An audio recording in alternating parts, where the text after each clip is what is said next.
నిర్లక్ష్యము, అజాగ్రత్త, సోమరితనము, దైవ భయము లేని తత్వం, మా ఇష్టం అనేటి యొక్క తత్వాలు ఎక్కువైపోయినాయి. మరి ఇట్టి పరిస్థితులలో మా జీవితాలలో బాగుపడాలంటే ప్రభదేవ నీకు విధేయత చూపిస్తే తప్ప మేము బాగుపడలేం. అది అన్ని విషయములలో, నీ మందిరములో కూర్చునే విషయములో, పాటలు పాడే విషయములో, నీ వాక్యాన్ని వినే విషయములో, ఆరాధించే విషయములో, ప్రార్థించే విషయములో, నిన్ను గౌరవించే విషయములో, నీ మందిరములో పనిచేసే విషయములో, పాడే విషయములో, దైగల ప్రతి విషయాన్ని మీరు మా జీవితాలను గమనిస్తూ ఉంటారు. కీర్తన 139 అదే రాయబడింది. నేను కూర్చునుట, నేను పరుండుట, లేచుట, నిలుచుట సమస్తమును కూడా మీరు చూస్తున్నారు అని చాలా క్లియర్గా భక్తుడైన దావీదు తను మాట్లాడుతూ వచ్చాడు. నిజముగా ఈనాడు మా జీవితంలో మా ప్రతి కదలికను ప్రభ మీరు గమనిస్తూ పరిశీలన చేస్తూ ప్రతి దానికి మాకు ప్రభదేవ మార్కులను ఇచ్చే దేవుడో.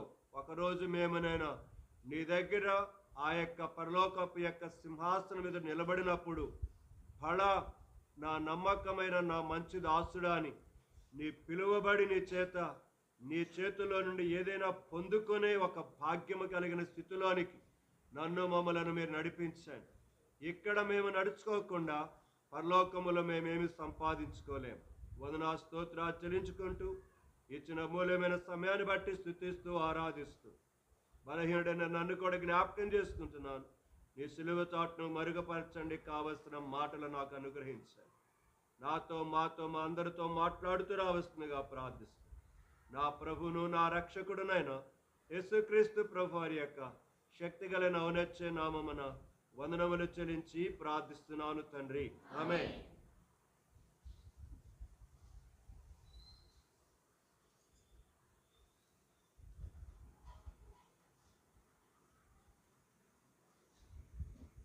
మన భాగాన్ని చదువుకుందాం. అపోస్తుడైన పౌలు ఫిలిప్పీ సంఘమునకు వ్రాసిన పత్రిక 3వ అధ్యాయం 12వ చరణము నుంచి 12వ చరణమే చదువుకుందాం. ఫిలిప్పీ 3:12. ఇదివరకే నేను గెలుచుతున్ననైనను, ఇదివరకే సంపూర్ణ సిద్ధి పొందుతున్ననైనను నేను అనుకొనడలేదు గాని, నేను దేని నిమిత్తము క్రీస్తు యేసు చేత పట్టబడితునో దానిని పట్టుకొనవలనని పరిగెత్తుచు ఉన్నాను. చాలు. దేవుడు ఈ యొక్క పరిశుద్ధ గ్రంథములోని లేఖన భాగమును మనందరి కొరకై ఆశీర్వదించి దీవించునుగాక. ఆయన రాకడకు వధువు సంఘం సిద్ధపడి ఆయన పిలుపు కొరకాయ, ఆయన ప్రత్యక్షత కొరకాయ ఎదురు చూస్తూ ఉన్నది. ప్రస్తుతము ఉన్న పరిస్థితి అది. ఆ విషయములో మరొక్కసారి మిమ్మలను అలర్ట్ చేయాలని, జాగ్రత్త పరచాలని ఆశతో ముందుకు చెప్తున్నాను. సో ప్రపంచములో మరి ముఖ్యంగా ఇజ్రాయెల్ దేశంలో జరుగుతున్న యెరూషలేము మందిరము చుట్టూ జరుగుతున్న కొన్ని సంఘటనలను మీరు గమనించుకుంటూ పోతూ ఉంటే ఆయన ఎంత శీఘ్రముగా రానున్నాడో అనే సంగతి పరిశుద్ధ గ్రంథమును ఎరిగిన వారికి బాగా అర్థమవుతుంది.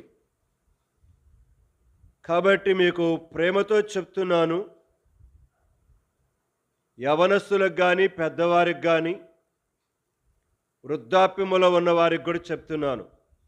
మీరు ఎంత జాగ్రత్తగా ఇంటిలో ఉన్న, స్కూల్లో ఉన్న, కాలేజీలో ఉన్న, పని దగ్గర ఉన్న, ఆఫీసులో ఉన్న, పెళ్లి సందడిలో ఉన్న, చనిపోయిన సందడిలో ఉన్న. చనిపోయిన సందడి ఎందుకన్నానంటే, చనిపోయిన రోజు కొంతమందికి సందడి. ఎవరికి? తాగుబోతులకి సందడి. ఎందుకంటే ఆ రోజు తప్పనిసరిగా మాకేం చేస్తారు, తాగటానికి ఇస్తారని వాళ్ళ సందడి వాళ్ళది. ఇక్కడ వీళ్ళు వీళ్ళు ఏడుతుంటారు, వాడిది మాత్రం వాడి సందడిది వాడిదే. అది ఆయన పొప్పను సందడి. నేను వచ్చిన కొత్తలో 5-6 పోయేవాళ్ళు. ఇప్పుడు ట్రాక్టర్లు పోతున్నారు. ఏం చేయడానికో? ఏం చేయడానికి? తిని రావడానికా? ఎందుకంటే అంతమంది పెళ్లి సందడికి? కనుక నేను వచ్చిన కొత్తలో 5-6 పోయేవాళ్ళు. ఇప్పుడు ట్రాక్టర్లు సాలట్లా, 2 ట్రాక్టర్లు కావాల్సి వస్తుంది. ఎందుకో నాకు అర్థం కావట్లా. తినటానికి ఇక్కడ ఏమీ లేదు, అయినా కూడా మనకేం కావాలి? మీసాలకు సంపంగి నూనె. ఎవడు కొట్టాడు నిన్ను? కీలబోతే ఎవడు కొట్టాడా? తిట్టుకున్నాడు తిడతాడు. కనుక కొంతమంది అసలు పెట్టకుండానే పోయారు. కనుక ఏమన్నారు? ఏమన్నా చేశారు మీరు? ఏం చేయలేం. నేను మిమ్మల్ని అంటున్నందుకు బాధపడవాకండి. దైవ సంబంధంగా నేర్చుకోవటానికి బదులుగా పనికిమాలిన ఎదవ విషయాలు, ఈ లోకములో దరిద్రమైన విషయాలు నేర్చుకోవటానికి ఆసక్తి చూపిస్తున్నాం. అది నేను చెప్తుంది, బాధపడుతుంది. ఎక్కడ? క్రైస్తవ సంఘములలో, క్రైస్తవ పాలెలలో జరుగుతున్న సంగతి చెప్తున్నాను నేను. క్రైస్తవ పాలెలలో క్రైస్తవత్వం పూర్తిగా అడుగంటూ పోతున్న దినాలలో క్రైస్తవ పాలెలలో కనబడతా ఉన్నది. సంఘమా, ఒక్కొక్క ఇంట్లో చూస్తే అప్పులు ఎన్ని ఉన్నాయో. అప్పులలో ఇంటి చుట్టూ తిరుగుతున్నారు, కానీ మన యొక్క వేషాలు మాత్రము మారటలే, మన పద్ధతులు మారటలే, మన అలవాట్లు మారటలే. రేపు నీ అప్పులే నేను ఎక్కడ విడిచిపెడతాయి, గుర్తుపెట్టుకో, పట్టుకొని. నీ అప్పులే ఏడెకరా నువ్వు వెళ్ళేది పరలోకమని నిన్ను పట్టుకొని ఇక్కడ ఏం చేస్తాయి? భూమి మీద 7 ఏళ్ల శ్రమలలో కూర్చోబెడతాయి, గుర్తుపెట్టుకోండి. తమాషాలు కాదు, నవ్వులాట్లు కాదు. ఇకనే నా జీవితాలను మార్చుకోవడానికి ప్రయత్నం చేద్దాం.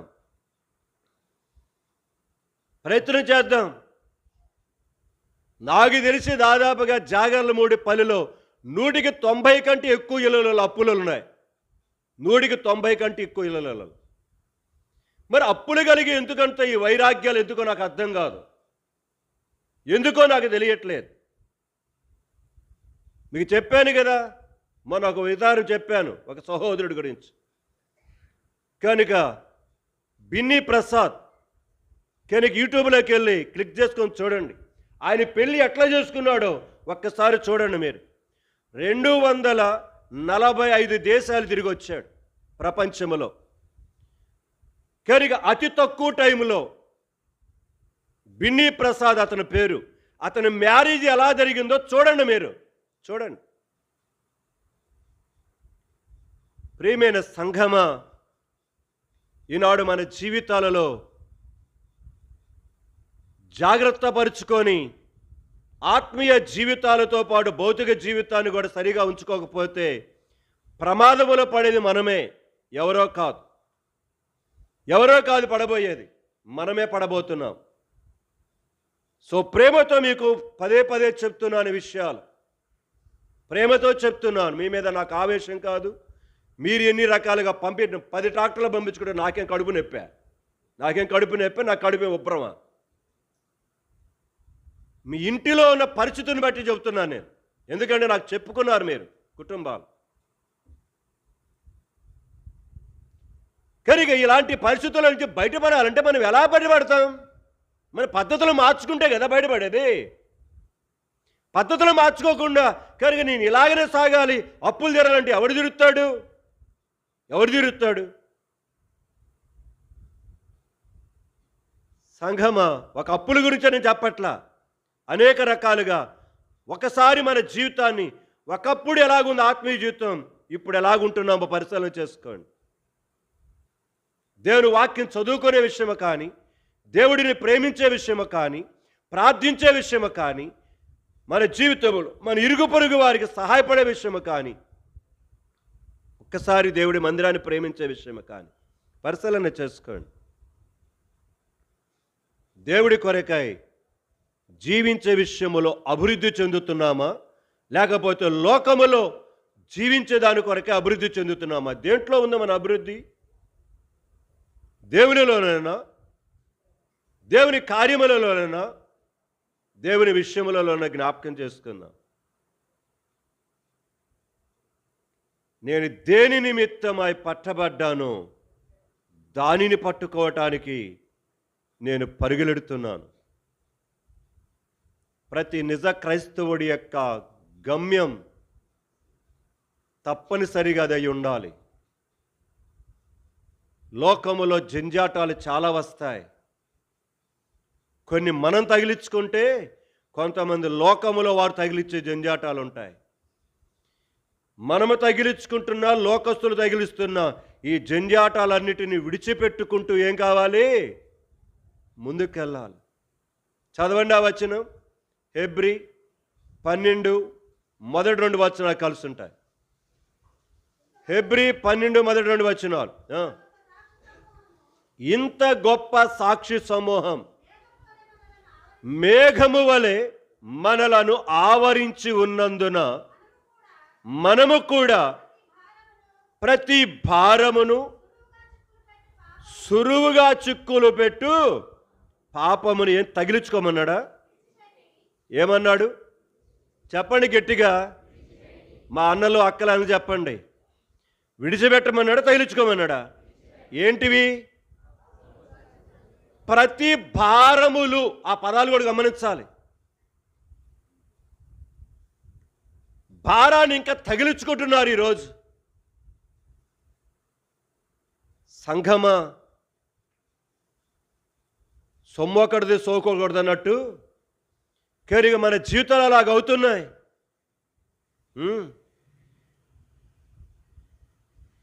సంఘమా, ఒక్కసారి పరిశీలన చేసుకుందాం. భారములను, ప్రతి భారమును సాధ్యమైనంత వరకు విడిచిపెట్టుకోవటానికి ప్రయత్నం చేయాలి, కానీ తగిలించుకోవటానికి ఇష్టపడుతున్నారు చాలామంది. తగిలించుకోవటానికి ఇష్టపడితే పోయేది నువ్వే, నేను కాదు. పోయేది నువ్వే, నీ కుటుంబమే. అదో పాతాళములో పోయేది, నేను కాదు. సంఘమా, ఒక్కసారి మనలో మనముగా పరిశీలన చేసుకొని పరీక్షించుకుందాం. క్రీస్తు యేసు ప్రభువులో నడుచుకోవటం అంటే చాలామందికి వేళాకాలంగా ఉన్నది. చాలామందికి దేవుని గురించిన ఆలోచన, భయము, అయ్యో మనం ఇలా నడుచుకుంటున్నామనే మనస్సాక్షి కూడా లేకుండా వెళ్ళిపోతూ ఉన్నారు. సో తస్మాత్ జాగ్రత్త. ఏ క్షణమైన ప్రభు అని క్రీస్తు యేసు వారు ప్రత్యక్షం కావటానికి సిద్ధముగా ఉన్న దినాలకు మనం వచ్చాం. సో దాని కొరకై నువ్వు ఎన్ని విధాలుగా లోక సంబంధమైన జంజాటాలను విడిచిపెట్టుకొని సాధ్యమైనంత వరకు సులువుగా, సాధారణముగా జీవించటానికి ప్రయత్నించాయి. గత రాత్రి పూరి జగన్నాథ్ అనేట ఒక సినీ డైరెక్టర్ చెప్తూ వచ్చిన ఒక చిన్న షార్ట్ మెసేజ్ వింటూ వచ్చాను. అమెరికాలో ఒక జనాంగం ఉన్నారట. ఒక జనాంగం, వారి జర్మనీ దేశం నుంచి అక్కడికి వెళ్ళి ఉంటున్న జనాంగం అంట. వారు జర్మనీ దేశం నుంచి దాదాపుగా 200-300 సంవత్సరాల మధ్య ఎక్కువగా, అంటే దాదాపుగా 250 సంవత్సరాల కిందట అమెరికాకు వెళ్ళి అక్కడ ఉన్నారట వాడు. ఈ రోజుకి అతను చెబుతున్న మాట, ఈ రోజుకి వాడు సోషల్ మీడియాను అసలు అలౌ చేయరంట వారి ఆ ప్రాంతంలోనికి. ఈ రోజుకి వారి ప్రాంతంలో కరెంటు బల్బు లేదంట వారికి. అంటే గత పితరుల యొక్క పద్ధతిని వారు ఏం చేస్తున్నారట? అనుసరిస్తూ ఉన్నారట. చెబుతూ వారు ఎంత సాధారణమైన వస్త్రాలు వేసుకుంటారంటే అంత సాధారణమైన వస్త్రాలు వేసుకుంటారు వాళ్ళు. ఉమ్మడి కుటుంబాలు కలిగి ఉండాలని, అంటే తాతలు, ముత్తాతలు, ఇంకా ఎవరు ఉంటే వాళ్ళు కూడా ఉంటే వారితో కలిసి వాళ్ళు ఉండాలని ఇష్టపడ ఇప్పటికీ స్టిల్ దాదాపుగా 250 సంవత్సరాల నుంచి ఆ ప్రాంతంలో వారు నివసిస్తూ వారు జీవిస్తూ ఉన్నారట. ఆ పాత పద్ధతులలోనే. తద్వారా వారు కుటుంబాలలో ఎంతో నెమ్మదిని, ప్రశాంతత కలిగి సంతోషముతో జీవిస్తున్నారని చెప్తూ వచ్చాడు. నేను ఎప్పుడు వినలేదు ఆ న్యూస్. గత రాత్రి కనుక పూరి జగన్నాథ్ అనేటికి సినిమా డైరెక్టర్ ఆయన చెబుతున్నట్టు యొక్క మాట కనుక వింటూ వచ్చాను నేను. నాకు ఆశ్చర్యం వేస్తుంది. ఈరోజు సెల్ ఫోన్ లేని కుర్రాళ్ళు ఉండారా? సెల్ ఫోన్ లేని కుర్రాళ్ళు ఉండారా అని అంటున్నా. లేరు. ఫ్యాషన్గా కనుక డ్రెస్సులు వేయని అమ్మాయిలు కానీ అబ్బాయిలు కానీ ఉండారా ఈరోజు? లేరు. నేను ఎందుకు చెప్పానంటే ఆ ఉదాహరణ, వారు వారి జీవితంలో ఈ లోకపు యొక్క మర్యాదలో పడిపోయి మన జీవితాలను, మన కుటుంబ జీవితాలను పాడు చేసుకొని నాశనం చేసుకోకుండా లోకానికి ఎంత దూరంగా ఉండాలో అంత దూరంగా ఉండాలని తీర్మానం చేసుకున్నారు వాళ్ళు. ఇప్పటికీ స్టిల్ అట ఆ ప్రాంతం. దాదాపుగా 3 లక్షల మంది ఎంతమంది ఉన్నారట ఆ ప్రాంతంలో. ఓన్లీ జర్మనీ దేశం నుంచి వెళ్ళిన ఆ ప్రజలు. అమెరికాలో. ప్రేమైన సంఘమా, ఈ లోకములో ఉన్న ఒక లోకస్తుడు, వాళ్ళందరూ కూడా క్రిస్టియన్సే మళ్ళీ. కనుక పరిశుద్ధ గ్రంథాన్ని యాజ్ ఇట్ ఈజ్గా ఫాలో అవటానికి కొరకాయ వారు చాలా ఇష్టపడతారట. అప్పటి నుంచి ఇప్పటికి వరకు కూడా అందరూ క్రిస్టియన్స్ అన్నట్టు, దేవుని నమ్ముకున్న వాళ్ళే.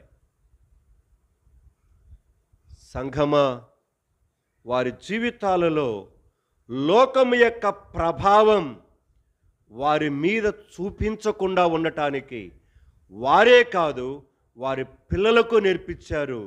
వారి పిల్లలు వారి పిల్లలకు వారు నేర్పిస్తూ వచ్చారు.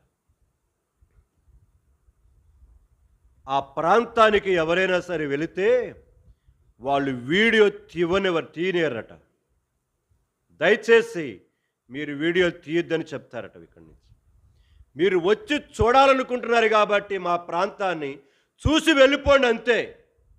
అంతేగాని ఇక్కడ ఎవరు మీరు వీడియోలు, ఆ పట్టణాన్ని గురించి, ఆ ప్రాంతాన్ని గురించి ఎన్నో హాలీవుడ్లో పిక్చర్స్ వచ్చినాయి అంట. నాకు తెలియదు ఆ సంగతి, అతను చెప్తున్నాడు, పూరి జగన్నాథ్ బ్రదర్. ఒక సినిమా డైరెక్టర్ చెప్పిన మాటలు ఎందుకు నేను చెప్తున్నానంటే, ఒక మంచి విషయం ఉంది దాంట్లో, అందుకు చెబుతున్నాను మీకు. అందుకు చెబుతున్నాను, ఈ లోకములో ప్రస్తుతం ఈ ప్రాంతంలో ఉన్న క్రైస్తవత్వం లోకపు యొక్క పోకడలు బాగా పుణికిపుచ్చుకొని ఏం చేస్తున్నారు? దేవుడిని భయము లేకుండా దేవుడిని ప్రక్కన పెట్టేసి లోకపు యొక్క పరిస్థితులకు మొదటి స్థానమును. పోయిన వారం నేను జాక్ మా అనే ఒక ఇండస్ట్రియలిస్ట్ గురించి సోషల్ మీడియా అతను పెట్టిన యొక్క వాట్సాప్ గ్రూప్ ఏంటంటే ఓలీ బాబా ఏదో ఉంది పేరు అంది.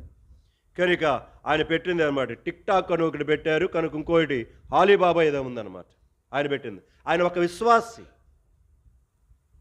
కనుక పుట్ గాడ్ ఫస్ట్ అని దాని మీద 10 minutes స్పీచ్ ఇచ్చాడు. నేను వినిన తర్వాత ఆగిట్ని యొక్క నా ఫేస్బుక్లో దాంట్లో ఫేస్బుక్ వాట్సాప్లో కనుక దాంట్లో పెడుతూ వచ్చాను. చాలామంది దాన్ని చూశారు. నేను మళ్ళీ విన్నాను దాన్ని. నా జీవితంలో నేను నేర్చుకున్నాను, యేసుక్రీస్తు ప్రభువుని నా జీవితంలో మొట్టమొదటి స్థానమున పెట్టడం. నేను ఎన్నోసార్లు హై స్కూల్ స్టాండర్డ్కి వచ్చేటప్పటికే ఎన్నోసార్లు తప్పాడట, ఎన్నోసార్లు ఫెయిల్యూర్ తన జీవితంలో. టాప్ స్టూడెంట్ కాదు తను చెప్తున్న సాక్ష్యం దాంట్లో. అయినను నా జీవితంలో నేను ఎప్పుడైతే యేసయ్యను నమ్ముకున్నానో యేసయ్యను మొట్టమొదటిగా పెట్టడం నేర్చుకున్నానని చెప్తూ వచ్చాడు. రెండవదిగా, ప్రపంచంలోనే ఐక్యూ ఎక్కువ కలిగిన విద్యార్థి ప్రస్తుతం దక్షిణ కొరియాలో ఉన్నారు. అతని యొక్క ఐక్యూ విలువ 270 దగ్గర ఉంది. ఐన్స్టీన్కి మించిన వాడనమాట. అతను కూడా చెప్తున్నాడు, యేసు ప్రభు నమ్ముకొని, యేసు ప్రభు త్వరగా రానయ్యున్నాడు, జాగ్రత్తగా ఉండండి, ఆయన నాతో మాట్లాడుతూ వచ్చాడని తాను చెప్తూ వచ్చిన స్టేట్మెంట్ని కూడా 2 రోజుల కిందట నేను వాట్సాప్లో పెడుతూ వచ్చాను. నేను వినిపెట్టాను, మీకు వినిపెడుతూ వచ్చాను. వినండి యవనస్తులారా, వినండి. పనికి మాలిన దరిద్రమంతా వినొద్దు. ప్రయోజనకరమైన కొన్ని ఉన్నాయి. ప్రపంచంలోని అతని వంటి బ్రిలియంట్ ఇంతవరకు ఎవడు పుట్టలేదు. 270 దగ్గర ఉంది అతని యొక్క ఐక్యూ విలువ. యవనస్తుడే, ముసలోడేం కాదు. కానీ ఆ స్టూడియోలో కూర్చొని తను మాట్లాడుతూ వచ్చాడు. జస్ట్ ఒక 5 to 7 minutes మాట్లాడుతూ వచ్చాడు. యేసు ప్రభు యొక్క ఆ గొప్పతనాన్ని కూడా చెప్తూ వచ్చాడు. దాంట్లో సంఘమ, ప్రపంచ ప్రఖ్యాతిగాంచిన గొప్ప తెలివి కలిగిన వారు ఎరిగి నిజదేవుడి గురించి తెలుసుకొని ఆయన రాకడ సమీపముగా ఉన్నది. మన జనరేషన్లోనే ఆయన రాకడ పశ్చిమంగా ఉంటుందని అతడు తెలియపరుస్తూ వచ్చాడు. అతడు తెలియపరచడమే కాదు, జరుగుతున్న ప్రస్తుత పరిస్థితి కూడా అలాగనే ఉన్నది. అందుకని మీకు చెప్తున్నాను, మీరు చదువుకుంటారో, పెళ్లి చేసుకుంటారో, ఉద్యోగం చేసుకుంటారో, వ్యాపారం చేసుకుంటారో నాకు తెలియదు. మీరు క్రీస్తు యేసు ప్రభువుని కానీ నమ్ముకోకపోతే, మీ పాపములు ఒప్పుకొని విడిచిపెట్టి దేవుని మార్గములో జాగ్రత్తగా నడుచుకోకపోతే మీ గతి ఎవడో కూడా వర్ణించటానికి వీలు లేని విధంగా అయిపోతుంది. గుర్తుపెట్టుకోండి. తమాషాలు ఇప్పుడు కుదురుతుంది, అప్పుడు కుదరదుక. ఎందుకంటే అది క్షణములో జరిగే సంఘటన. ఆయన నీకు చెప్పిరాడు, చూపిస్తున్నాడు పరిస్థితుల్లో ప్రపంచంలో. కళ్ళు పెట్టి చూడు, చెవులు రిక్కిచ్చి విను. ఏది వినాలో అది విను, ఏది చూడాలో అది చూడు. సోషల్ మీడియాలో చూడవలసినవి చూడకూడనివి మన జీవితంలో చూస్తూ ఉంటాం. వినవలసినవి వినకూడనివి దరిద్రమంతా వింటూ ఉంటాం. కనుకనే మన బతుకులు బస్టాండ్ అవుతున్నాయి. మీరు కానీ దేవుని గురించి తెలుసుకున్నట్లయితే యవనస్తులు మీ ఇష్టం వచ్చినట్టుగా తిరగరు. ఇక్కడ ఆరాధన అంటే మీకు చాలా సరదాగా ఉంది కదూ, సరదాగా ఉంది. కూర్చోటానికి మీకు కాళ్ళు నొప్పులుగా ఉన్నాయి కదూ. అందుకని మీకు బోర్ అనిపించింది. అదే బోర్ రేపు పరలోకములో చేయబోయేది. గుర్తుపెట్టుకోండి. నిత్యము పరిశుద్ధుడని దేవుని స్తుతించి ఆరాధించటమే ఒకటే పని పరలోకములో. అక్కడ వండుకొని బిర్యానీలు తినేది ఏమీ లేదు. అక్కడ ఏ ఆరాధన అంటే విసుగ్గా ఉంటుందో, కొంతమందికి నిద్ర. ఆరాధన అంటే నిద్ర. సంఘమా, అదే ఆరాధనలో నిత్యత్వం మనం చేరబోతున్నాం ఒకరోజు. కాబట్టి జాగ్రత్త. ఈ లోకములో మనం ఎలాగ సిద్ధపడుతున్నాం, దేవుడిని స్తుతిస్తూ ఆరాధిస్తూ గణపరుస్తూ. లేదంటావా నీ ఇష్టం. తమాషా అంతా రేపు చూపిస్తాడు దేవుడు విడిచిపెట్టబడిన తర్వాత. ఎందుకంటే ఆ దినాన్న మరణమును వెతికినా నీకు మరణం ఏం కాదు. బైబిల్లో రాయబడిన మాట, నా సొంత డబ్బా చెప్పట్లా. ప్రకటన గ్రంథం 9వ అధ్యాయం ఇంటికి వెళ్ళినా చదువుకోండి. 9వ అధ్యాయంలో ఉంటుంది ఆ భాగం. మరణాన్నట వెతుకుతారట, బాధ తట్టుకోలేక. కానీ వాడికి మరణము దొరకదు. నువ్వు నిత్యమైన బాధ పొందటానికి కొరకై వెళ్ళాల్సిందే. ఈరోజు నీకు తమాషాగా ఉంది కదా, ఇప్పుడు నేను చూపిస్తాను నేను నా తమాషాని అప్పుడు చూపిస్తాడు. అప్పుడు ఎవడికి చెప్పుకుంటావు? చెప్పుకుంటే వినేవాడు ఎవడున్నాడు? ఎవడూ లేడు. కాబట్టి ప్రపంచపు యొక్క నియంత బయటపడటానికి కొరకై చాలా దగ్గరకు పరిస్థితులు వచ్చినాయి కనుక కొంచెం మనసు పెట్టి గ్రహించుకుంటూ జాగ్రత్త కలిగి ఇక నుంచైనా కుప్పిగంతులు వేయకుండా పిల్లిగంతులు వేయకుండా కొంచెం జాగ్రత్త కలిగి ప్రవర్తించడానికి ఇష్టపడదండి.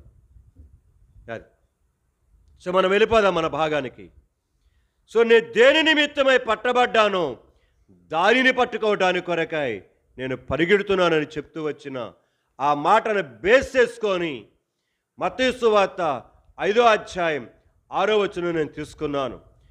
యేసుక్రీస్తు ప్రభువారు తాను స్వయాన ఈ లోకములో ఉన్నప్పుడు ఆయన తన శిష్యులతోనూ తన చుట్టూ ఉన్న ప్రజలతో మీరు ఇలాగ జీవించండి, మీరు ఇలాగ నడుచుకోండి, మీరు ఇలాగ మీ జీవితాన్ని కట్టుకోండి అని ఆయన కొన్ని విషయాలు మనకి చెప్పి ఆయన చనిపోయి సమాధి చేయబడి తిరిగి లేచి ఆరోడే వెళ్ళిపోయాడు.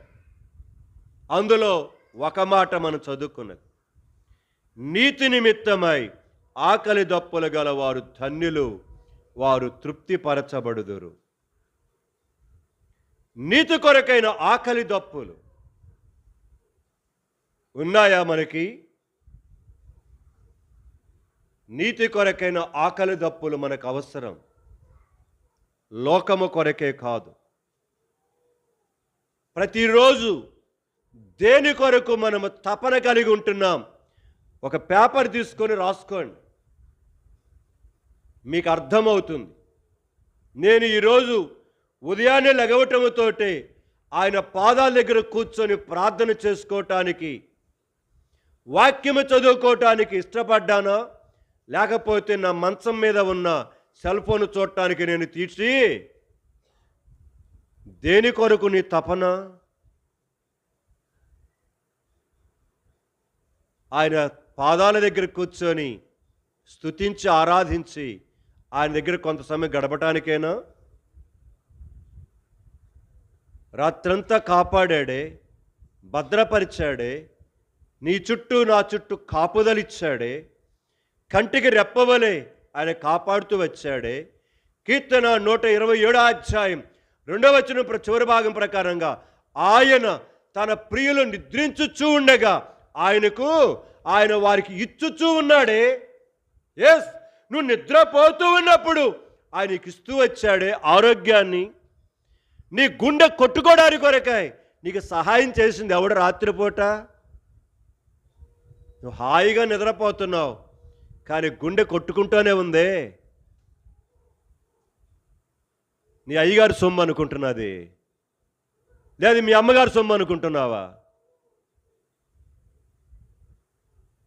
సంఘమా, నీవు చక్కగా నిద్రపోతున్నా నీ లోపల ఉన్న జీర్ణ వ్యవస్థ, నీ కంటిలో ఉన్న వ్యవస్థ, నీ బ్రెయిన్లో ఉన్నట్టు బ్రెయిన్,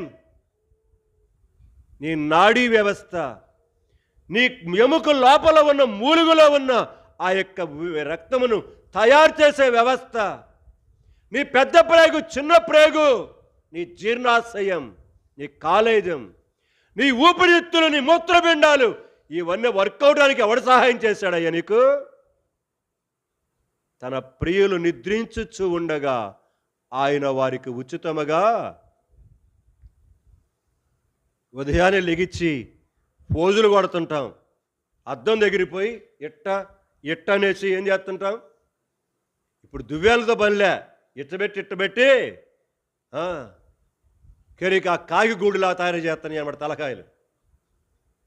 నాకు ఆ తలకాయలు చూస్తుంటే ఉంటుంది నాకు మండిపోద్ది. ఎవడో చేసేది కాదు, ఊళ్ళో వాడు ఎవరు చేయరు, ఊళ్ళో వాళ్ళు ఎవరు చేయరు, పల్లెలో వాళ్ళే ఎదవ వేషాలు వేసేది ఎవరంటే మనమే, క్రైస్తవులమే. చెప్తూనే కేరిగా కాన్యుగేషన్కి వెళితే ఒక తండ్రి కేరిగా ఆగట్టుండి లేదా భార్యాభర్తలు పిల్లల్ని తీసుకొని వచ్చారు.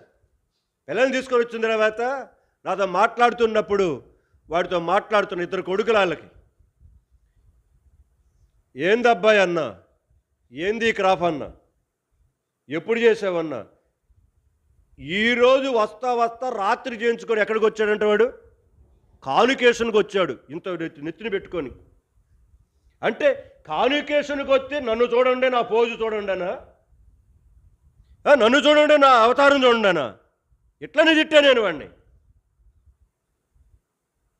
వాళ్ళ అమ్మ నాన్న కూడా ఎదురుగా ఉన్నారు నా దగ్గర. మనం మారితే మన పిల్లకాయలు కూడా, నువ్వు చదివి ఎవడకు కావాలండి, నీ ఉద్యోగం ఎవడకు కావాలండి, నీ కారు ఎవరికి కావాలండి, నీ ఫోన్ ఎవరికి కావాలి, నీ తెలివితేటలు ఎవరికి కావాలి, నీ మంచి మార్కులు ఎవరికి కావాలి? ఆయనకు కావాల్సింది నీ బతుకు. గుర్తుపెట్టుకోండి, మన జీవితం ఆయనకు కావాల్సింది అది. ఈ లోకములో నువ్వు ఎలా బ్రతుకుతున్నావో కాదు, ఆయన దృష్టికి ప్రియమైన పాత్రుడుగా నువ్వు ఎలాగ జీవిస్తున్నావు అది చూస్తాడు దేవుడు. సో నీతి నిమిత్తమై ఆకలి దప్పులు గలవారు ధన్యులు, వారు తృప్తిపరచబడతారు. దీని గురించి చెప్పుకుంటూ ప్రశ్నలు వేసుకుంటూ మనం రోమీ రాసిన పత్రిక 2వ అధ్యాయం 10వ వచనం దగ్గరికి వచ్చాం. చదవండి. సత్క్రియ చేయు ప్రతివానికి, మొదట యూదునికి గ్రీసు దేశస్థునికి కూడా మహిమయు ఘనతయు సమాధానమును. నీవు చదివే చదువు ద్వారా నీకు ఘనత రాదు, గుర్తుపెట్టుకో. నీకొచ్చిన మార్కుల ద్వారా దేవుడి మహిమ రాదు, గుర్తుపెట్టుకో. ఈ లోకములో సత్క్రియలు అనే దానిని మనం చేయుట ద్వారా మహిమయు ఘనతయు సమాధానమును కలుగుతుంది. సత్క్రియల వలన సమాధానం, అది టాపిక్ ఇప్పుడు. సత్క్రియల వలన సమాధానం.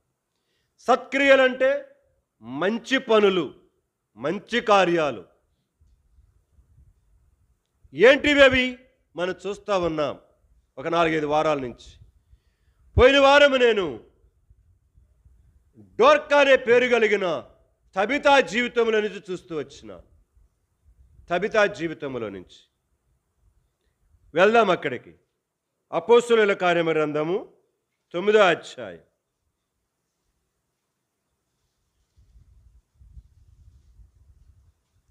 అపోస్తలుల కార్యముల గ్రంథము 9వ అధ్యాయం 36 నుంచి చదువుదాం. 36 నుంచి. మరియు యొప్పేలో తబితా అను ఒక శిష్యురాలు ఉండెను. ఆమెకు భాషాంతరమున డోర్కా అని పేరు. ఆమె సత్క్రియలను ధర్మకార్యములను బహుగా చేసి ఉండెను. తర్వాత 39వ వచనం. పేతురు లేచి వారితో కూడా వెళ్ళి అక్కడ చేరినప్పుడు వారు మేడగదిలోనికి అతనిని తీసుకొని వచ్చిరి. విధవరాళ్ళందరూ వచ్చి ఏడ్చుచు డోర్కా తమతో కూడా ఉన్నప్పుడు కుట్టిన అంగీలను వస్త్రములను చూపుచు అతడి ఎదుట. గమనించాల పదాలు. ఆమె క్రియలు ఆమెనేం చేస్తున్నాయి? గవిని ఎదుట. మీరు చెప్పరులేండి. సామెతల గ్రంథం 31వ అధ్యాయం. ఇప్పుడు చదువుతారు. సామెతల గ్రంథం 31వ అధ్యాయం.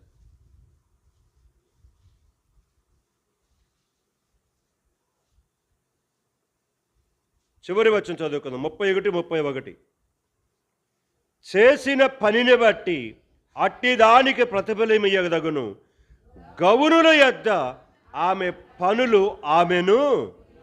ఆమె డబ్బా చెప్పుకోట్లా. ఆమె పనులు ఊరి యొక్క గవిని దగ్గర, అంటే ద్వారమ దగ్గర.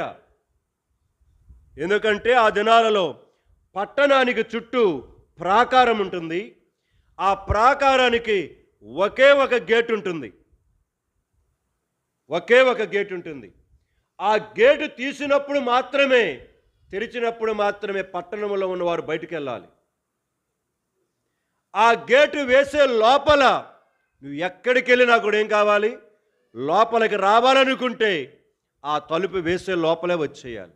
లేకపోతే టయానికి ఏమవుతుంది? గేటు వేసేస్తారు. ఆ గేటు దగ్గర ఆ గౌనులు అంటే అది అన్నమాట. గుర్తుపెట్టుకోండి.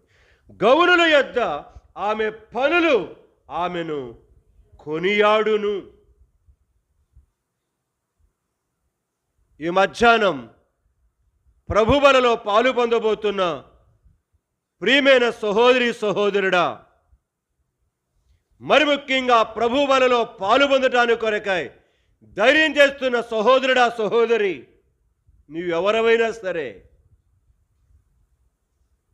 నీ పనులు ఊరి యొక్క గౌను యొద్ద నేను పొగడగలిగిన ఆ స్థితిలో ఉండగలుగుతానికి అలాంటి పనులు ఏమైనా జీవితంలో చేస్తున్నావా?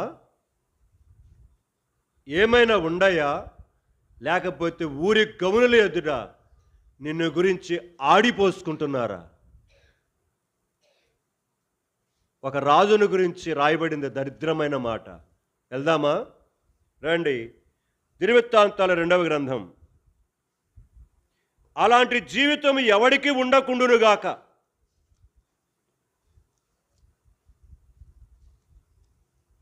రెండవ దినవృత్తాంతాల గ్రంథం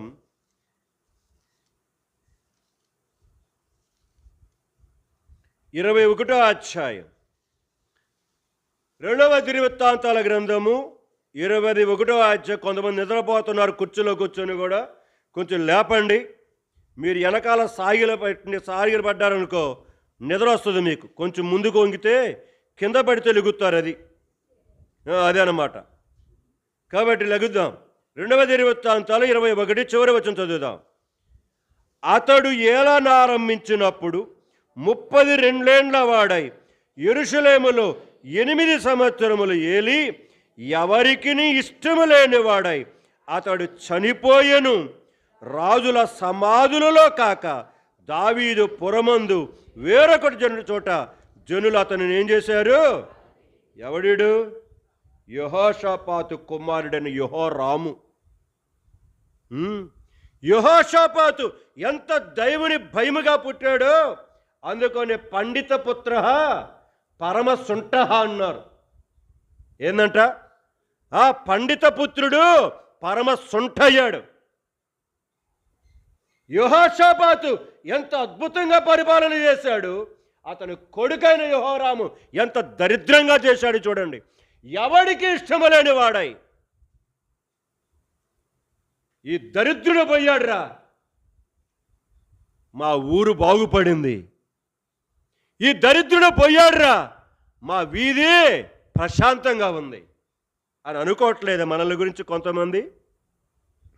కొంతమంది గురించి బజారులో వాళ్ళు అనుకోవట్లేదా? వీడెప్పుడు పోతాడు ఈ బజారులో నుంచి, ఈ పల్లెలో నుంచి, ఈ ఊరిలో నుంచి వీడెప్పుడు పోతాడు? పోతే దరిద్రం వదులుద్ది. అదే లాకనే మాట 22వ అధ్యాయం చివరి వచనం కూడా చదువుదాం. 22వ అధ్యాయం చివరి వచనం. అక్కడే దేశ జనులందరూ సంతోషించిరి. వారు అతల్యాను చంపిన తరువాత పట్టణము ఏంది పలకరింది?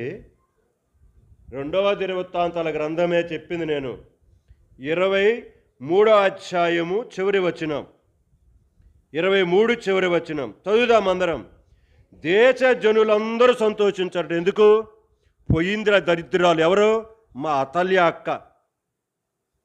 దేశం జనమంతా సంతోషించారంట. పండగ చేసుకొని ఉంటారు, స్వీట్లు పంచుకొని ఉంటారు, పలావాలు వండుకొని ఉంటారు. పోయిందిరా ఈ పనికి మాలిన. కనుక రాయబడిన మాట అదే. వారు అతల్యాను చంపిన తర్వాత పట్టణం ఎలాగుందంట? అది పోతే కానీ నెమ్మది వచ్చింది పట్టణానికి. కొంతమంది అంతే. అదే చెబితేనే మా ఆ ఇంకొల్లో ఉన్న 2 చేతులు పోయినట్టు అతను పేరు గుర్తు రావట్లా. అతను అంటుంటాడనమాట, ఆ సత్యం బ్రదర్ అంటుంటాడు, మనంతా ఐరన్ లెగ్ అంటుంటాడు. ఏందంట ఐరన్ లెగ్ అంటే? నవ్వుతున్నారే కానీ చెప్పరే. ఆ అక్క ఏ జామున పుట్టిందో పెట్టిందో ఇంట్లోకి కానీ ఏంటిది ఏమదామన్నా అంత పాతాళానికి పోతానే ఉంది. పాతాళానికి పోవటమే కానీ పాతాళ నుంచి పైకి వచ్చే పనే. సంఘమా, మన జీవితాలు కూడా యెహోరాములాగా అత్తలేలాగా లేవా? ఊరు గౌనుల యొద్ద బజార్లలో కూర్చొని నిన్ను గురించి ఏమని చెప్పుకుంటున్నారు? ఆ సామెతల గ్రంథం 31:31 లాగా ఆ గుణవంతురాలైన ఆ స్త్రీకి వలె ఆమె పనులు ఆమెను గురించి పొగుడుతున్నాయి. ఎవడు చెప్పాడండి పొగడమని? ఎవడు చెప్పాల్సిన పనిలే. ఆటోమేటిక్గా ఆ నోరు వచ్చేస్తుంది. ఆమె మనసులోకి వచ్చిందంటే ఆమె చేసిన మంచి పనులే గుర్తుకొచ్చేది. అక్కడ మనం చదువుకున్నాం, దోర్కా చనిపోయింది. అయితే 39వ వచనములో పేతురు రావటంతో వారందరూ వచ్చి విధవరాండ్రు ఏమంటున్నారు? ఆ గౌనులను లేకపోతే ఆ అంగీలను తీసుకొని వచ్చి, ఇదిగో ఆమె కుట్టిన అంగీలు ఇవన్నీ. ఆమె పనులు ఆ అపోస్తుడైన పేతురు ఎదుట ఏం చేస్తున్నాయి? పొగుడుతూ ఉన్నాయి. గౌనుల యొద్ద చాటి చెబుతున్నాయి. దొర్కలాగా ఉన్నాయి ఆ పనులు. లేకపోతే 2వ దినవృత్తాంతాల గ్రంథం 21వ అధ్యాయం చివరి వచనం, 23వ అధ్యాయం చివరి వచనముకు వలె, యెహోరాముకు వలె, అతల్యాలకు వలె మన పనులు మన బజారులో ప్రకటించబడుతున్నాయా? ఎలాగున్నాం? ఒక్కసారి ఈ ప్రభు బలలో పాలు పొందడానికి ముందుగా బాప్తిస్టులో పాలు పొందామని చెప్పుకుంటున్న మనకు మన హృదయ పరిశీలన చేసుకోవడానికి కొరకై దేవుడు మాట్లాడుతుండగా ఇదే చూపించడానికి ప్రయత్నం చేద్దాం. సో ఇప్పుడు దోర్కా దగ్గరికి వెళ్దాం. ఆమె సత్క్రియలను ధర్మకార్యములను బహుగా, నేను పోయిన వారం అక్కడే ఆగాను, ధర్మకార్యములు అనే మాట దగ్గర. ధర్మకార్యములు చెయ్యమని ఆయనే చెప్పాడు. ద్వితీయోపదేశ కాండములో నుంచి 3 వచనాలు మీకు జ్ఞాపకం చేశా. చెప్పాడు, ఆజ్ఞాపించాడు. 3వదిగా తీతు పత్రికలో నుంచి అనుసరించిరి అని రాయబడుతున్న మాట ఉంది. వింటమే కాదు, చదవటమే కాదు, ధర్మకార్యములను మనం ఏం చేయాలి? అనుసరించమని చెప్పాడు. అనుసరించమని చెప్తూ వచ్చాడు. కాబట్టి అనుసరించటానికి ప్రయత్నం చేద్దామా? 2వ కొరింథీయులు రాసిన పత్రికలో అపోస్తలుడైన పౌలు రాస్తూ అక్కడ తన యొక్క మనసులోనికి పరిశుద్ధాత్మదేవుడు ప్రేరేపించిన కొన్ని మాటలను గురించి జ్ఞాపకం చేస్తూ అక్కడ ఒకరిద్దరి గురించి తను చెప్తున్న మాటలు చూడటానికి ప్రయత్నం చేద్దాం. 2వ కొరింథీయులు రాసిన పత్రిక, కొరింథీయులు రాసిన 2వ పత్రిక 8వ అధ్యాయం చదువుదాం మొదటి నుంచి. 2వ దినవృత్తాంతాలు రాసిన పత్రిక 2వ కొరింథీ 8వ అధ్యాయం మొదటి నుంచి.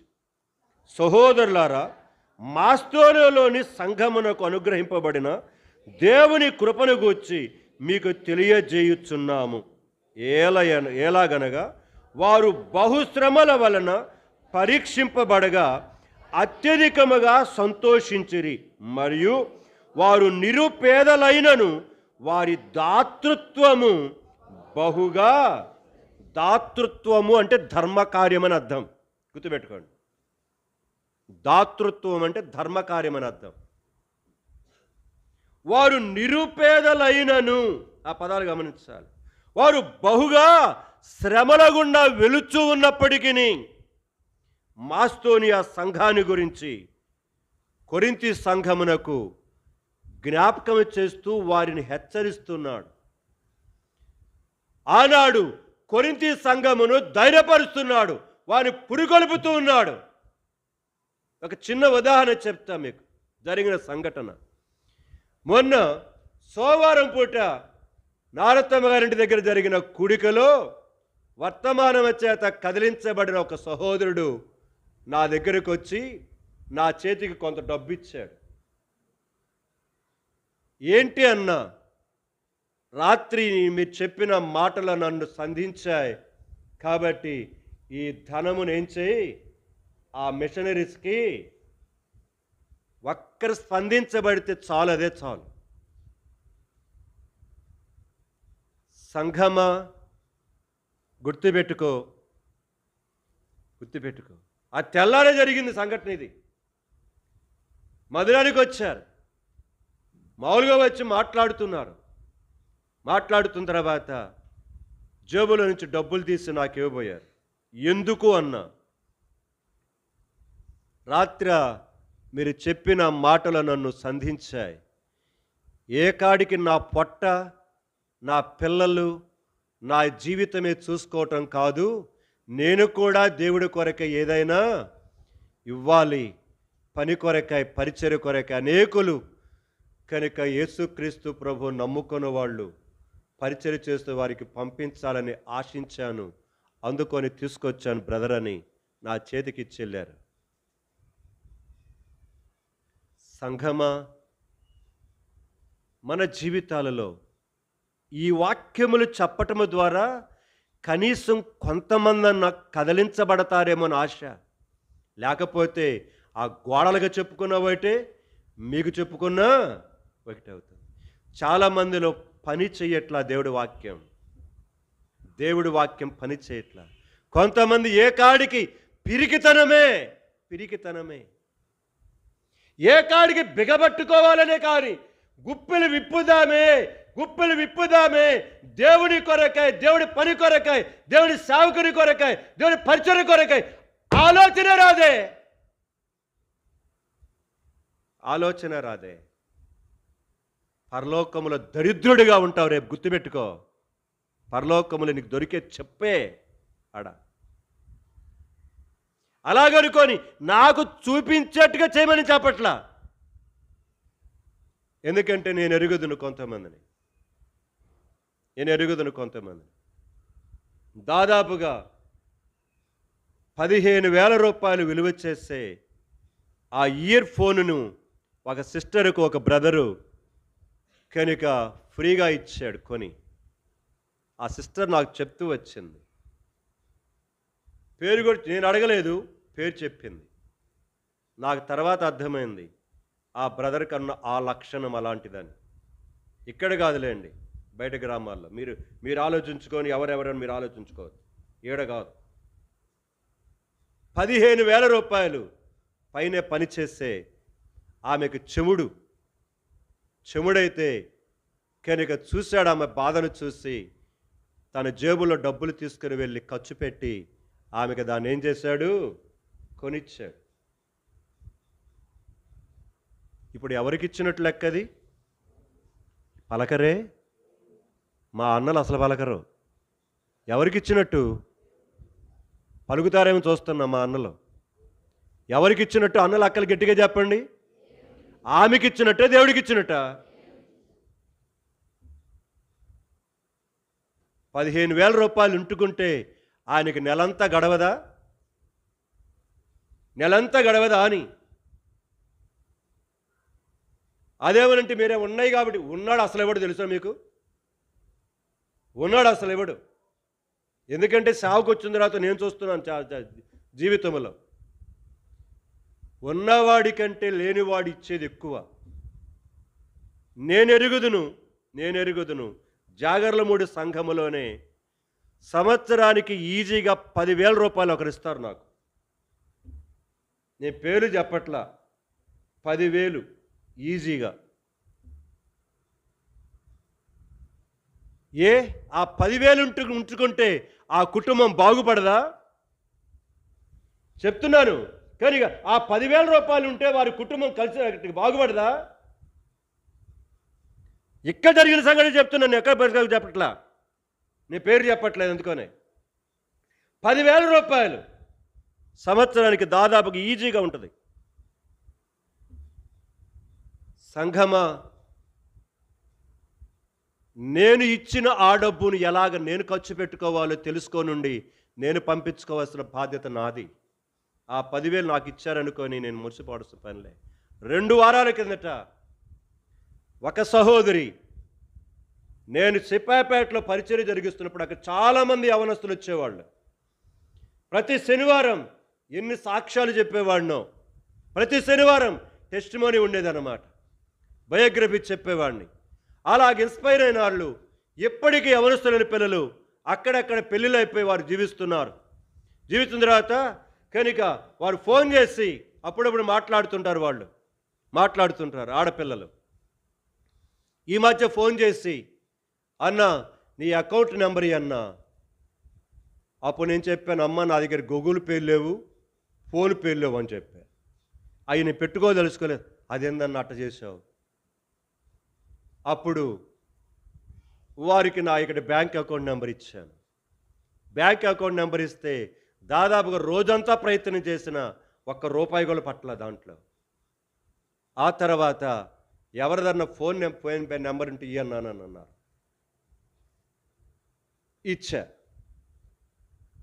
ఇచ్చాను ఒకరికి. వెంటనే ఆ ఫోన్పేకి కొట్టారు. కనుక తర్వాత మాట్లాడారు వాళ్ళు. నాకు వెంటనే వాళ్ళు ఫోన్ చేశారు. ఎంత పంపించారో తెలుసా? 40,000 రూపాయలు మీరు వాడుకోండి పంపించారు నాకు. 40,000. 2 వారాల కింద జరిగే సంగతి చెప్తున్నాను. 40,000. 40,000లో ఇంకా 4,000 ఉంది. ఆ 4,000 కూడా ఈ వారంలో పంపించేసేయాలి ఇంకొకరికి. నేను 5 పైసలు తీసుకోలేదు దాంట్లో. జరిగిన వాస్తవం చెప్తున్నాను నేను. 40,000 అది అలాగనే 36,000 అయిపోయినాయి. ఇంకో 4,000 పంపించాలి. అలానే ఉంచమని చెప్పాను. నేను నా గొప్పతనాన్ని చెప్పుకోవడానికి చెప్పట్లా. నువ్వు దేవుడు కొరకు త్యాగం చేస్తూ ఉంటే, గుప్పులు విప్పితే దేవుడు నీకేం చేస్తాడు? నీ ప్రతి అవసరత తీరుస్తాడు. సనుక్కుంటూ కాదు, గొనుక్కుంటూ కాదు, బహు సంతోషముగా నాకు కలిగినది మీ ఆత్మల కొరకు. పోయిన వారం మనం ప్రార్థన చేస్తూ వచ్చినాం ఇక్కడికి వచ్చిన విజయ్ బ్రదర్ దగ్గర నుంచి. అక్కడ అతనితో కలిసి పరిచర్య చేసే 5గురిలో 3గురిని అరెస్ట్ చేసి కనుక జైల్లో పడేశారు. జైల్లో పడేసిన తర్వాత కనుక హైకోర్టు దగ్గరికి వెళ్ళి అక్కడ లాయర్ను మాట్లాడుకొని ఆ లాయర్ ద్వారా కోర్టుకు వెళ్ళి కనుక బయటకు తీసుకొని వచ్చాడు. మొన్న 2 రోజుల కిందట వాడిని బయటకు తీసుకొని వచ్చాడు. ఆ 3గురిని కూడా కనుక రిలీజ్ చేసుకొని బయట తీసుకొని వచ్చాడు. దేవుని స్తోత్రం కలుగునుగా కానీ కనుక మహిమను ఆరాధించమని దాంట్లో మెసేజ్ పెడుతూ వచ్చాడు. ఇప్పుడు ఆ 3గురిని ఆ చెరసాల నుంచి హైకోర్టుకి వెళ్ళి తీసుకొని రావటం అంటే దాదాపుగా నీకు 1,00,000 పైన అవుతుంది. ఊరకనే పొయ్యి మాట్లాడితే తీసుకొని రావటానికి కుదరదు. అక్కడికి వెళ్ళి లాయర్ను మాట్లాడాలి. లాయర్ను మాట్లాడిన తర్వాత అతని చేత కనుక ఆ కోర్టుకి కనుక నోటిఫికేషన్ పంపించాలి. అక్కడి నుంచి మాట్లాడిన తర్వాత లాయర్ వాదించిన తర్వాత ఆ తర్వాత నుంచి బయటకు ఆ వ్యక్తులను, దీనికి దాదాపుగా చాలానే ఖర్చు అయి ఉంటుంది. దేవుని సేవకులు 3గురు అలాగా ఉంటే వాడిని బయటికి తీసుకురావడానికి ఎంత ఖర్చు అయితే, ఒక్క ఉత్తరప్రదేశ్లోనే దాదాపుగా 1000 కంటే ఎక్కువ మంది జైల్లో ఉన్నారు. 1000 కంటే ఎక్కువ మంది సేవకులే. వారందరినీ బయటికి ఎలా తీసుకొస్తున్నారు అనుకున్నారు? డబ్బులు కావాలి. ఆ డబ్బులు ఎవడిస్తున్నారు అనుకుంటున్నారు? అనేక దేవుని బిడ్డలైన విశ్వాసులు పంపిస్తున్నారు వారికి. ఇలాగ జరుగుతుంది. మీకు తెలుసునా పరిచర్య నార్త్ ఇండియాలో? ఇక్కడ మనం ఫ్యానుల క్రింద, లైట్ల క్రింద ఏ వర్షం వచ్చినా ఏం కాకుండా చక్కగా కూర్చున్నాం. మనకేం తెలియట్లా నొప్పి, మనకేం నొప్పి తెలియట్లా. అక్కడ ఎంత భయంకరమైన పరిస్థితులు కూడా మొన్నటికి మొన్నే కనుక ఒక్క వారం కిందట 5గురిని మధ్యప్రదేశ్లో మగవాళ్ళను బట్టల ఓడదీసి నగ్నంగా రోడ్డు మీద ఏం చేశారు? యేసు ప్రభు నమ్ముకుని సేవకులను ఊరేగించారు. జరిగిన సంఘటన. దాని వెనకాల ప్రక్కన పోలీస్ ఎస్కార్టులు. ప్రభుత్వం ఎటు పోతుంది, పోలీస్ డిపార్ట్మెంట్ ఎటు పోతుందో అర్థం కాని అయోమయమైన పరిస్థితి. క్రీస్తు ప్రభువునకు విరుద్ధముగా ప్రతి డిపార్ట్మెంట్ పనిచేస్తుంది భారతదేశంలో ఈరోజు. వారి మీద ఎఫ్ఆర్ఐ చేసినటువంటి యొక్క నోట్ చేసుకోవడానికి కొరకై చాలామంది వెళితే ఆ డిఎస్పి, ఆ ఎస్పీ, సీఏ వాళ్ళు కనీసం దాన్ని తీసుకోవడానికి ఏం చేయలేదు. అంటే నగ్నంగా ఊరేగించింది నీ దేశ ప్రజలు కాదా? వాడి కట్టట్లేదా పన్ను? వాడికి బగరడానికి హక్కు లేదా? వాడు భారతీయుడే కాదా? తోటి భారతీయులకు జరుగుతున్న, క్రైస్తవులకు జరుగుతున్న బహుమానాలు ఇవి. ప్రేమైన సంఘమా, ఇలాంటి పరిస్థితులు ఉన్నాయి. కాబట్టి గుర్తు చేసుకొని జాగ్రత్త కలిగి పని చేద్దాం. అది కూడా రాయబడింది, అక్కడ రాయబడిన మాట మాస్టోనియా సంఘస్థుల గురించి. వారు శ్రమలలో బహుగా శ్రమ పెడతబడుతున్నప్పటికీ, వారు నిరుపేదలైనప్పటికీ వారు దాతృత్వము బహుగా విస్తరించెను. నీవు దేంట్లో విస్తరిస్తున్నావన్నా? బహుగా ధర్మ కార్యములు చేసే విషయంలోనా, లేకపోతే సంపాదించుకునే విషయంలోనా? దేంట్లో విస్తరిస్తున్నాం? దేనిలో విస్తరిస్తున్నాం? ఆన్సర్ చెప్పు. బలలో పాలు పొందబోతున్న నీవు ఒక్కసారి పరిశీలన చేసుకో. దేవుని వైపు చూడటానికి ప్రయత్నం చేద్దాం. రండి ఇంకా కొన్ని భాగాలకు వెళ్దాం. సామెతల గ్రంథంకి వెళ్దాం. సామెతల గ్రంథము చదువుతారా? వచనం 11వ అధ్యాయము, సామెతలు 11:17 వచనం చదువుతారా ఒకరు? ధర్మం అంటే ఏంటిదో చూద్దాం ముందల. దయగలవాడు తనకే మేలు చేసుకొనును. సారీ కనుక అది కాదు. కనుక ధర్మం అంటే ఏంటిదో ముందర చూడడానికి ప్రయత్నం చేద్దామని చెప్పాను కదా. సామెతలు 24:23 చదవండి. క్షమించండి, ఇక్కడ కూడా వస్తాము. 24:23 చదవండి ముందల. సామెతలే న్యాయము తీర్చుటలో పక్షపాతము చూపుట. ఇది ధర్మం అంటే ఏంటిది ఇక్కడ చెబుతున్నాడు. ఒకవేళ ఎవరికైనా న్యాయం తీర్చాలని కనుక సమస్య వచ్చింది. సమస్య వచ్చినప్పుడు న్యాయము తీర్చుటలో పక్షపాతము చూపుట ఏం కాదట? ధర్మము కాదు. అంటే న్యాయము తీర్చే విషయంలో వాడు నీ చుట్టమైనా, నీ బంధువైనా, నీ రక్త సంబంధైనా ఉన్నది ఉన్నట్టుగా అక్కడ ఏం చేయాలి? న్యాయం తీర్చాలి. కాబట్టి వీళ్ళు మా చుట్టమని వీళ్ళని ఎత్తినేసుకొని వస్తే అది ధర్మము కాదు. అది ధర్మం కాదు. జాగర్లమూడి మందిలో నేను వచ్చిన తర్వాత కూడా 2 సంఘటనలు జరిగినాయి. కనుక 2 కుటుంబాల వాళ్ళు, ఒకసారి ఒక కుటుంబం వాళ్ళు, ఇంకోసారి ఇంకో కుటుంబం వాళ్ళు వచ్చారు నా దగ్గరికి. వస్తే నేను ఇదే చెప్పా, మీకు చెబుతాను, వాళ్ళకి చెబుతా. నేను మీ పక్షంగా మాట్లాడను, వాళ్ళ పక్షంగా మాట్లాడను. వాక్యములో ఉన్నది చూపిస్తా. లోబడతానంటే కూర్చోండి, నా దగ్గరికి రండి అన్న. లోబడతానంటే రండి అన్న. ఏమనుకున్నారో తెలియదు. మళ్ళీ అడ్రస్ లేరు. ఆ తర్వాత మరో కుటుంబం వచ్చింది. కనుక నేను ఇదే చెప్పా. నేను మీ పక్షంగా మాట్లాడను, మీ విరోధి పక్షంగా నేను మాట్లాడను. ఇద్దరు కూర్చోబెడతా. వాక్యం ఏం చెబుతుందో మీ ఇద్దరు చెబిస్తా. సరి చేసుకుంటానంటే కూర్చోండి అన్నా. నా మీద కోప్పడ్డారు, గై నరిశారు, అరుచుకున్నారు, వెళ్ళిపోయినారు. తెలుసుకుంటే వెళ్ళిపోతే నాకు నష్టమా నీకు నష్టమా? నీకే నష్టం, నీకే నష్టం. అంటే దేవుడు వాక్యానికి లోబట్టానికి మాత్రం ఏం చేయమనము? నీ పక్షంగా మాత్రం నేనేం చేయాలి? న్యాయం తీర్చాలి. కుదరదని చెప్పాను నేను. కుదరదు అది. వాక్యం ఉన్నది, వాక్యం దగ్గర కూర్చుందాం, మాట్లాడదాం, మీ కుటుంబాలు ఇద్దరం పెడదాం.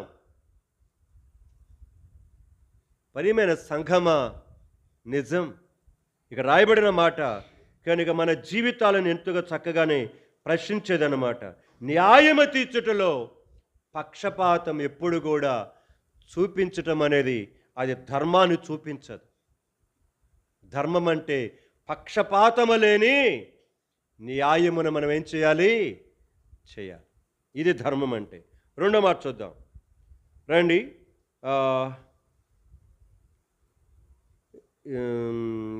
ప్రసంగి గ్రంథం 5వ అధ్యాయం 8వ వచనం.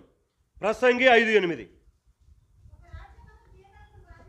ఒక రాజ్యమందు బీదలను బాధించుటయు, ధర్మమును న్యాయమును బలత్కారము చేత మీరుటయు నీకు కనబడిన ఎడల నువ్వు ఆశ్చర్యపడవద్దు. రెండవది ధర్మం అంటే ఏంటిదో చెప్తున్నాడు ఇక్కడ. బీదలను, వాడికి ధర్మం దొరకటలా. ధర్మం దొరకపోగా అక్కడ ఏం చేస్తున్నారు? ఏం పదాలు వాడాడండి? బలత్కారము, ఇంకా బాధించుట, బలత్కారము, తర్వాత ఇంకో మాట కూడా ఉన్నాడు కదా, బలత్కారము, బాధించుటయు, ధర్మమును న్యాయమును బలత్కారము చేత మీరుటయు. అంటే ఈరోజు అట్ ప్రజెంట్ దేశంలో పార్టీలకు అనుగుణంగా ఉన్న వాళ్ళకి ఏమైనా ఒక ధర్మం, వాడి పార్టీ కాకపోతే ఏం చెప్పండి? మనం చేసే పనులే. మన పార్టీ వాడికైతే ఒక ధర్మం, మన పార్టీ వాడి కాకపోతే మరొక ధర్మం. ఇది నీకు ధర్మం కావచ్చు, కానీ బైబిల్ ధర్మం కాదు ఇది సుమా. వాడు పేదవాడైనా, వాడు లేనివాడైనా, వాడు దరిద్రుడైనా, వాడికి కూడా ఏం కావాలి? న్యాయం జరగాలి. కనుక బలత్కారము చేత నాకు బలం ఉందని, ఈరోజు బలగం ఉందని, నాకు అధికారం ఉందని, శక్తి ఉందనుకొని ఈరోజు నువ్వు చేస్తే రేపు నీ ఒళ్ళు నిన్ను నన్ను కూడా నిలబెట్టి దబదబా కొడతాడు దేవుడు. నీ ఒళ్ళు హోనం చేస్తాడు దేవుడు. సో పక్షపాతము లేకుండా న్యాయం తీర్చాలి. ఒకటి ధర్మం అంటే. రెండవది పేదవాడని, దరిద్రుడని, ధనికుడని, వాడు ఉన్నతమైన కులం వాడని, వీడు లేని కులం వాడని నువ్వేం చేయకూడదు? బలత్కారముగా న్యాయాన్ని అన్యాయంగా చేయకూడదు.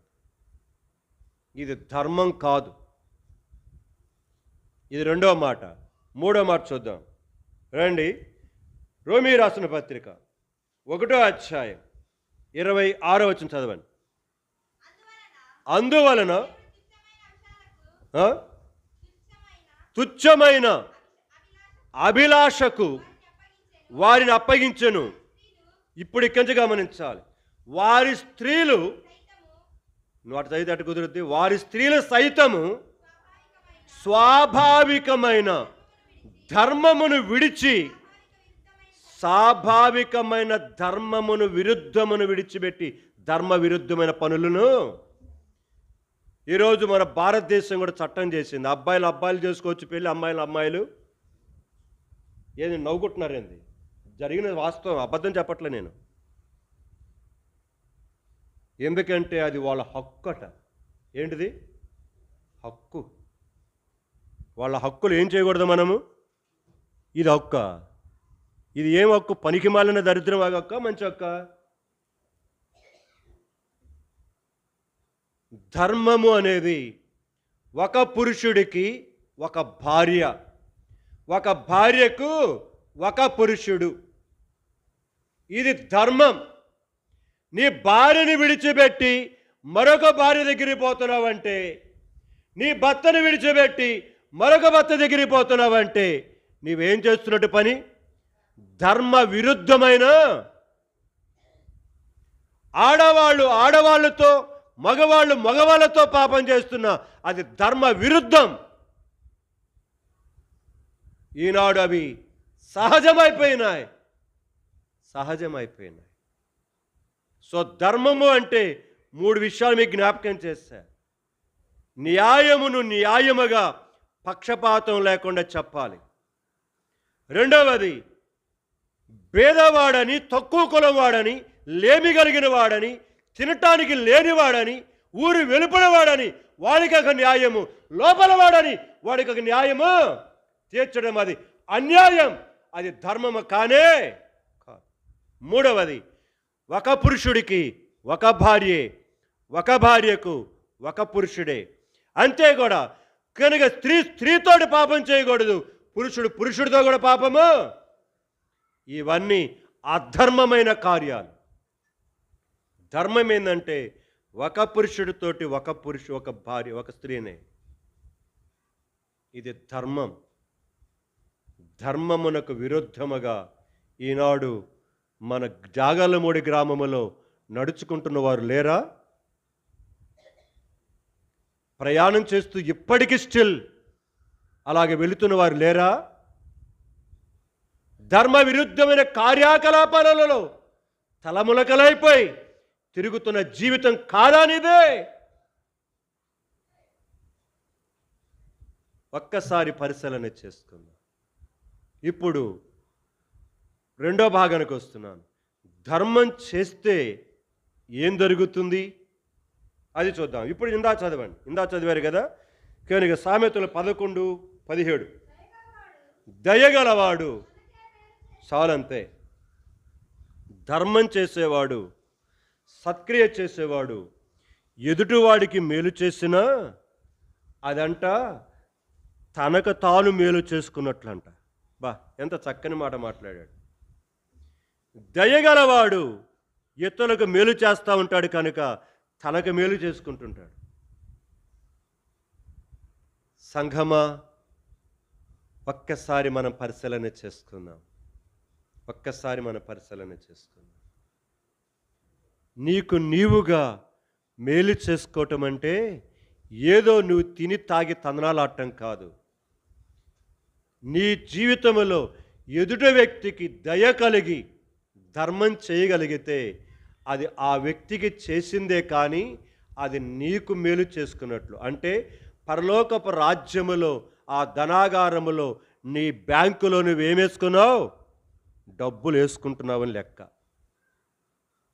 అది గుర్తుపెట్టుకోండి. దయగలవాడు తనకే మేలు చేసుకుంటాడు, ధర్మం చేసేవాడు. రెండవది, అదే అధ్యాయం వచనం 25 చదవండి. ఔదార్యము గలవారు పుష్టిగా ఉందురు, నీళ్లు పోయువానికి, చాలంతే, నీళ్లు పోసేవాడికి నీళ్లు పోయబడతాయి.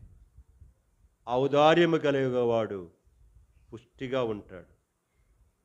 ఔదార్యం అంటే ఏదో కాదు, నీళ్లు పోయమంటే ఏదో కాదు, ధర్మం చేయటం అని అర్థం.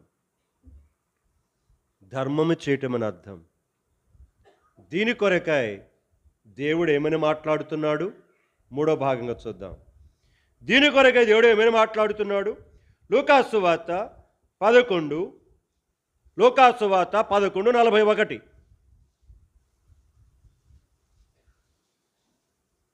ముందర నేను 3 భాగాలు చెప్తున్నా, గుర్తుపెట్టుకోండి. ధర్మం అంటే ఏంది చెప్పా ముందల. రెండవది, ధర్మం చేస్తే ఏం జరుగుద్ది నీకు, అది చెప్తూ వచ్చా. ఇప్పుడు మూడవది, ధర్మాన్ని గురించి దేవుడు ఏం మాట్లాడుతున్నాడు, మూడో భాగం. కాగా మీకు కలిగినవి ధర్మము చేయుడి, అప్పుడు మీకు అప్పుడు అన్నీయు ఎంత చక్కని మాట అండి. ప్రభువైన యేసుక్రీస్తు వారి నోటి నుంచి జాలువారుతున్న అమృతమైన మాట అది. అద్భుతమైన మాట. మీకు కలిగిన వాటిని ధర్మం చేయి. ధర్మం చేయి. ఇది ఆయన మాట్లాడుతున్న మాట. ధర్మం చేసి ఎంతకాలమైంది? నాకు కనబడేట్టుగా చేయమని నేను చెప్పట్లేదు. ఎవరికి వాళ్ళం పరిశీలన చేసుకుందాం. ఏది 10 రూపాయలని 10 రూపాయల బిళ్ళలు అమ్మే తీసుకొని రూపాయి దానం చేయటం కాదు. ఒకవేళ నీకు కలిగింది అదే అనుకో, అది చేసినా కూడా గొప్పదే. నువ్వు 10 రూపాయలు కాదు, 100 రూపాయలు ఇవ్వగలిగినట్టుగా స్తోమత నీకుంది. 100 కాదు, 1000 రూపాయలు ఇవ్వగలిగిన స్తోమత నీకుంది. ఎందుకు నేను ఈ మాట చెప్తున్నానంటే, ఫిలిప్పీ రాసిన పత్రిక 4వ అధ్యాయం 19వ వచనములో ఆ మాట మీ గతంలో ఒకసారి చెప్పాను వివరించి. చదువుతారా మాట? కాగా ఆ పదాలు గమనించాలి. దేవుడు దేని చొప్పునట? నీ ఐశ్వర్యము చొప్పున కాదు, తన ఐశ్వర్యము చొప్పున. దానికి మీకు ఎగ్జాంపుల్ చెప్పా. కోటీశ్వరుడి దగ్గరికి వెళితే, దానం కొరకు వెళితే, వాడు కోట్ల కొలది ఆస్తి కలిగిన వాడు కాబట్టి వాడు దానం చేస్తే కొన్ని కోట్లలోనే ఉంటుంది. కరోనా వచ్చిన సందర్భంలో మీరు సోషల్ మీడియాలో ఫాలో అయిన వాళ్ళైతే, ఆ దినాలలో మన భారతదేశం యొక్క టాటా కంపెనీ యొక్క రతన్ టాటా అన్న మాటలు మీకు మరలా గుర్తుకు రావాలి. రతన్ టాటా తనకున్న సంపద మొత్తాన్ని కూడా భారతదేశపు యొక్క క్షేమం కొరకై ఖర్చు పెట్టడానికి ఏం చేశాడు? ముందుకు వచ్చాడు. కథ చెప్పట్లా, అది సోషల్ మీడియాలో వచ్చింది, న్యూస్ పేపర్లో వచ్చింది. కొన్ని వేల కోట్లకు అధిపతి అతడు. భారతదేశమే కానీ ఇంకా భయంకరమైన అత్యధికమైన పరిస్థితులకు వెళ్ళగలిగితే మా సంపద మొత్తాన్ని కూడా ధారపోయటానికి సిద్ధమని చెప్తూ వచ్చాడు. ప్రేమైన సంఘమా, జ్ఞాపకం చేసుకుందాం. ఒక లోకస్తుడిలాగా మాట్లాడినప్పుడు ఒక క్రైస్తవుడిగా ఎలాగ స్పందించాలి? మన జీవితం ఎలాగుండాలి? అందుకని అన్నాడు, నీకు కలిగిన వాటిని ఏం చేయమన్నాడు? ధర్మము చేయమన్నాడు. అప్పుడు నీకు అవన్నీ ఎలాగుంటాయి? పరిశుద్ధముగా ఉంటాయి. అంతే. లేకపోతే అంతా నీకు అశుద్ధముగానే కనపడతా ఉంటుంది, అంత అపవిత్రంగానే కనపడదు. పచ్చకామెరలాడికి లోకమంతా పచ్చకామెరగా కనబడినట్టు, ధర్మం చేసేవాడికి, మేలు చేసేవాడికి వాడి మనసంతా కూడా ధర్మంతోటి నింపబడుతుంది. కాబట్టి వాడు సంతోషముగా, పరిశుద్ధముగా, సమాధానముగా, ఆనందంగా ఉంటాడు వాడి జీవితంలో. సో మొదటిది, ధర్మం చేసేవాడి జీవితంలో వాడు తనకి మేలే చేసుకోవటమే కాదు, రెండవదిగా అది అతనికి ఎలాగుంటుంది? పరిశుద్ధముగా, శుద్ధముగా ఉంటుంది. దేవుడు ధర్మము చెయ్యమని చెప్పాడు. ఇంకో మాట చదువుదాం. హెబ్రీ 13:16. హెబ్రీ 13:16. ఉపకారమును ధర్మమును చేయ మరిచిపోకుడి చాలు. 3 విషయాలు చెప్తున్నాను నేను. సో ధర్మం అంటే ఏంటిది? రెండవది, ధర్మం చేస్తే మనకొచ్చే బహుమానం ఏంటిది? ధర్మమును గురించి దేవుడు ఏమని మాట్లాడుతున్నాడు? ధర్మము చెయ్యుడని చెప్పాడు 11వ లోకాసువార్తలో.